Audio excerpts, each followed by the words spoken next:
pasa la noche y quédate mañana todo el día.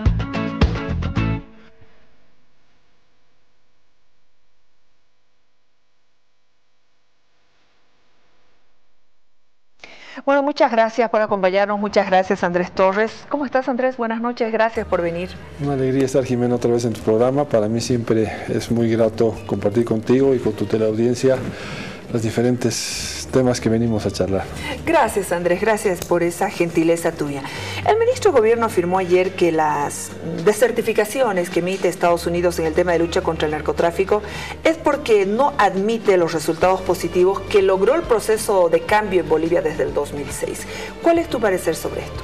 Yo creo que las desertificaciones están en función a los estudios certificados y a los estudios con legitimidad internacional que puedan tener los tomadores de decisiones en Estados Unidos sobre su política antidrogas.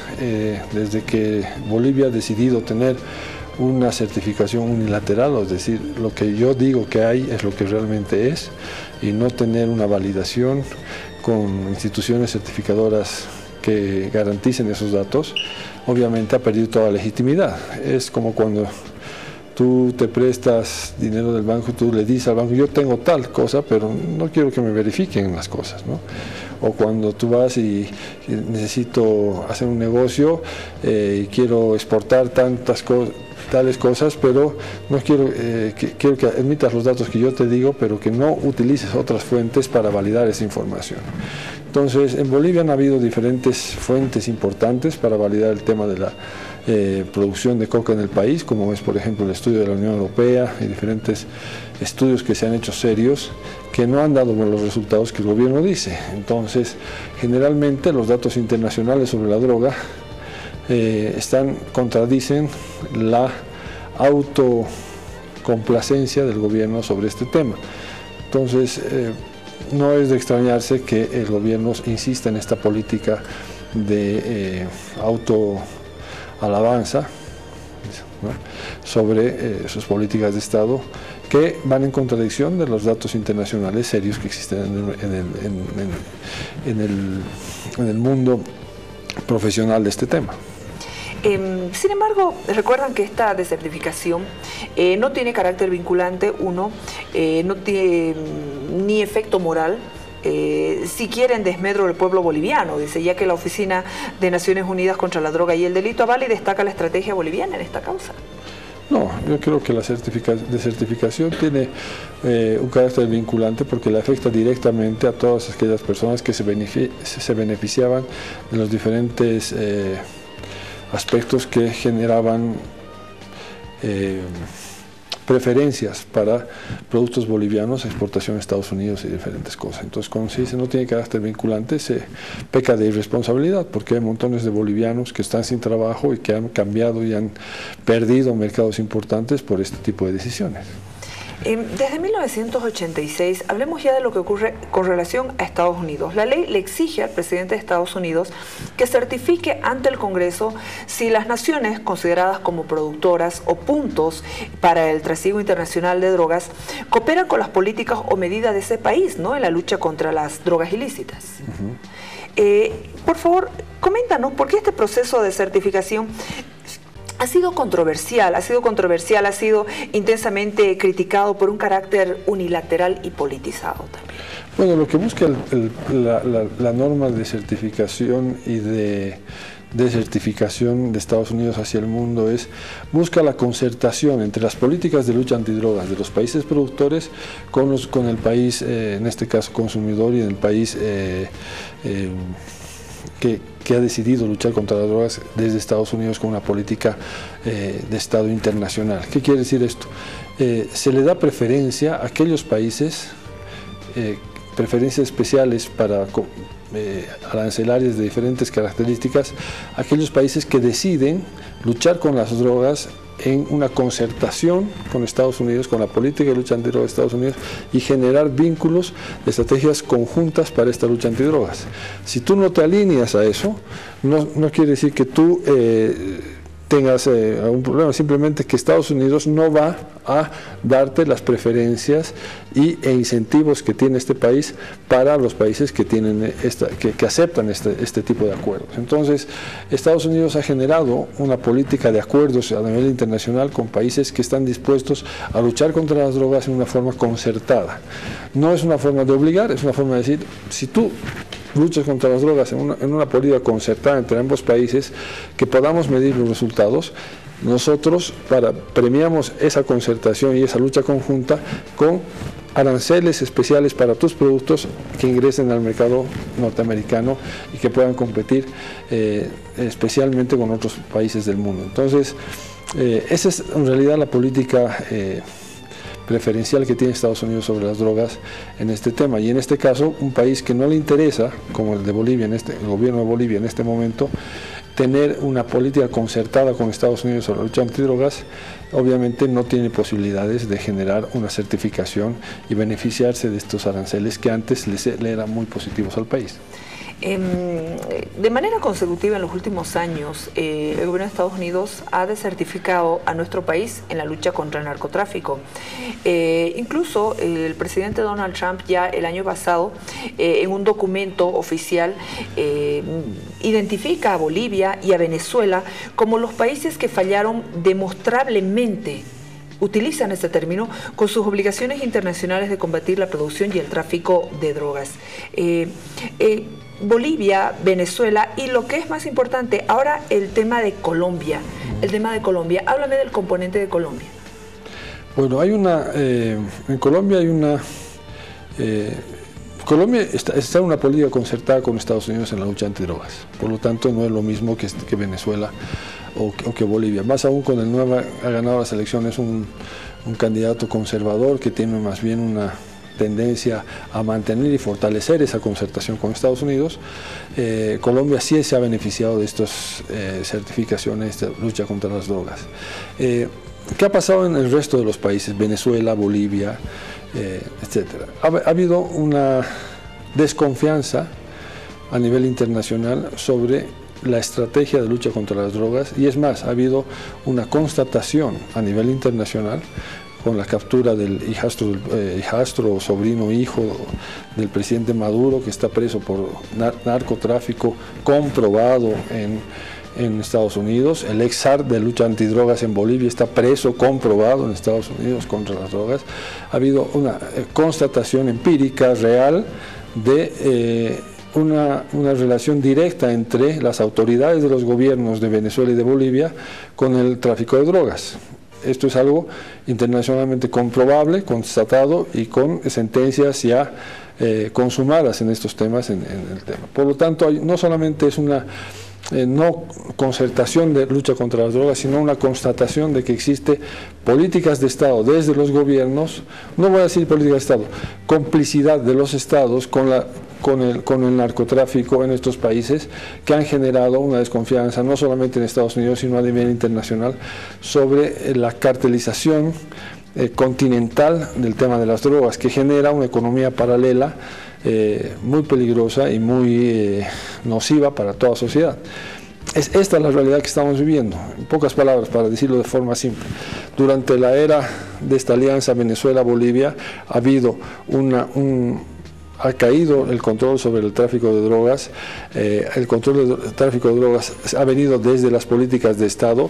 Las personas que estaban en cargo del poder de controlar esa lucha contra las drogas están presos por narcotráfico. El zar de lucha antidrogas, el representante del presidente para controlar la lucha antidrogas de Bolivia con el mundo, está preso por ser narcotraficante. El hijastro, el hijo directo de Maduro, que estaba a cargo del poder y con todos los poderes y credenciales para hacer lo que él quiera, está preso por narcotráfico. Y como él, muchas otras autoridades de ambos países. Entonces, hay una constatación empírica de un incremento de la impunidad en el tema del narcotráfico en el continente, y particularmente en Bolivia y Venezuela. Por lo tanto, lo que dice Donald Trump, a pesar de ser una persona indeseada, no solamente en Estados Unidos, sino en el resto del mundo, no deja de tener unas bases serias sobre las constataciones empíricas de los últimos años. Algunas voces señalan, y la lucha compartida entre Estados Unidos, por ejemplo, cuando tienen cifras altísimas de consumidores. Los mercados funcionan porque existe una demanda, se construye la oferta. Si la demanda no existiría, la oferta tampoco. Y si la oferta no existe, tampoco la demanda podría crecer. Entonces, es como el huevo y la gallina, que es primero. Se van autoalimentando y creciendo mutuamente. Ambos lados de la ecuación son igualmente responsables.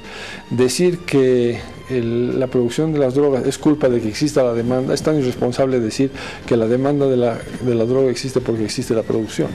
Es una realidad incuestionable que no va a cambiar, existe desde hace décadas en el mundo y se ha ido incrementando con las décadas, y la ilegalización de las drogas, por ejemplo, está comprobado que no ha generado una disminución en el consumo de drogas ni una disminución en el tráfico de drogas. Por lo tanto, existe una tendencia seria en el mundo a que una forma diferente de luchar contra las drogas sería la legalización de las drogas, para poder quitarle el monopolio de la producción a los narcotraficantes, y que se pueda controlar y generar impuestos y hacer políticas antidrogas desde otra perspectiva. Es una tendencia que ha ganado fuerza en las últimas décadas, ya ha llegado al tema de la marihuana, que ya es una droga prácticamente legal en Estados Unidos, en la mayoría de los estados, y a nivel federal para temas medicinales, y varios países del mundo y de la región están legalizando ya la marihuana. Tendencia que podría ir incrementando hacia las otras drogas, no porque se aprueben o se consideren que están bien, sino porque la forma de luchar contra ellas por este camino no ha sido tan efectiva como puede ser mediante la legalización. Es como el alcohol y el tabaco. La lucha contra el tabaco ha funcionado y ha sido más efectiva en disminuir el consumo de tabaco en el mundo mediante el control de la producción del tabaco, no controlando la producción, sino aumentando los impuestos a los que producen, aumentando el precio a los consumidores y generando alternativas e informando a la sociedad del peligro que es el tabaco. Por lo tanto, las nuevas generaciones son mucho menos propensas a ser adictas al tabaco como lo eran las anteriores.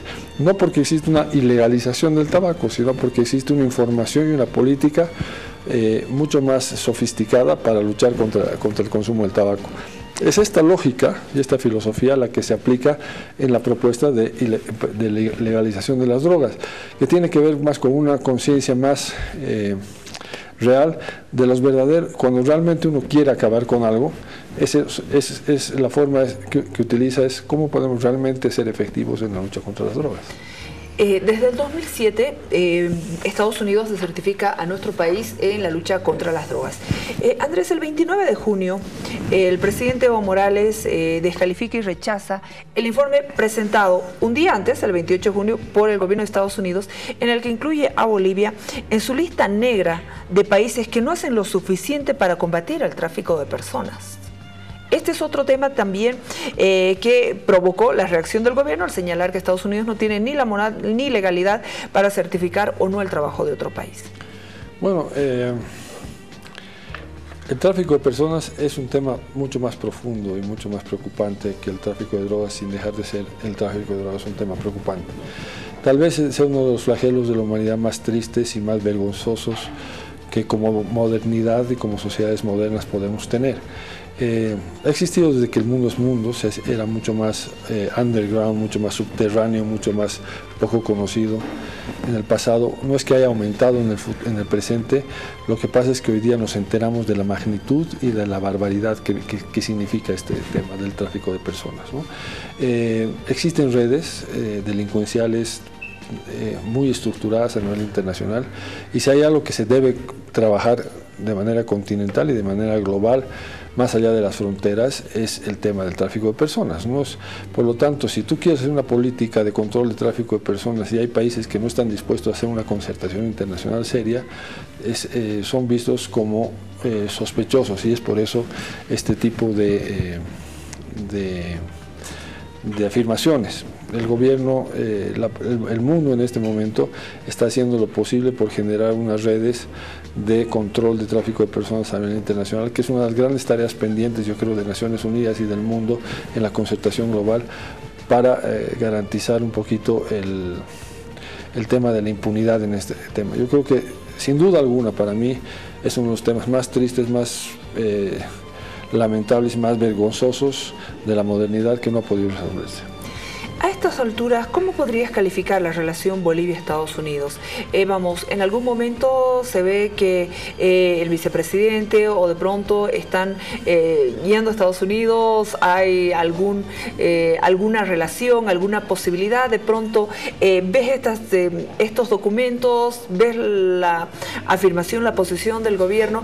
¿Cuál es la relación desde tu punto de vista? Cuando uno analiza las relaciones tendría que analizar para qué existen y qué beneficios hay. Yo creo que en este momento y en esta era del gobierno del presidente Morales, prácticamente las relaciones con Estados Unidos no existen.